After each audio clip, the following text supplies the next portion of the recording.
Hi everyone, it's Liam here from Lumi AI, and today we're going to talk about price elasticity. Without understanding how the demand for their products changes with price fluctuations, it can be very difficult for businesses to make informed pricing decisions. However, demand can vary independently from price, which can make it very challenging to ascertain a reliable relationship between price and demand. Fortunately, I'm going to show you all right now how Lumi can make analyzing price elasticity as simple as having a conversation. Let's get into it.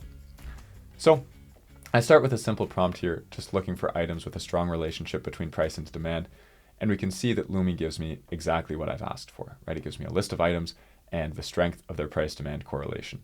If we're interested, we can take a look at exactly how Lumi calculated this. So we're off to a great start, but we still need the actual elasticity values if we want to do any price optimization down the line. So we go ahead and ask Lumi to add those to the results, and here we see some of the challenges with price elasticity estimation coming into the picture, right? Because these numbers are very unrealistic. But that's fine, because we can continue our analysis and try to refine these results. So the first thing I want to do is try to understand what's causing these super high numbers. So I want to take a look at some of the variables that go into calculating price elasticity. So in this case, I want to look at the sales volume over the last 12 months and also the average price. And we can see in these results, firstly, Lumi's dropped the price-demand correlation column, so I'm going to want to add that back in. But even before I do that, we can see that there's a lot of instances of very low sales volume, and these tend to tie to these very, very high price elasticity values. So probably what we're running into here is a situation where we just don't have enough data on some of these items to make a meaningful price elasticity estimate.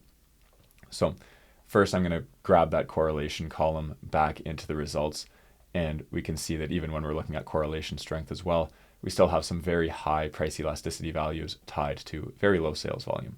So in our next query, we're going to restrict the results to the top 5% by sales volume, just to make sure that we're operating on items where we actually have enough data to make a real calculation here.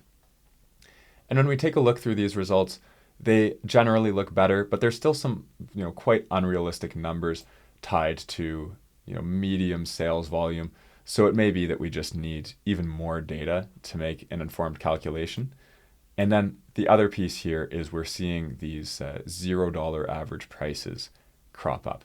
And now, this could be real, it could be a data quality issue, but these items are probably not super useful in the output of our analysis. So we're going to go ahead and get rid of these as well. So in our next query here, we're going to ask Lumi to remove any item with an average price less than $1, and we're going to further restrict the results to the top 1% by sales volume. And now when we look at these results, we see that generally they're what we would expect from a price elasticity analysis, right? We have a few instances of positive price elasticity where, maybe we want to investigate these further. They could be a fluke, they could be a real thing. We can see that the correlation strength is not super high for these examples.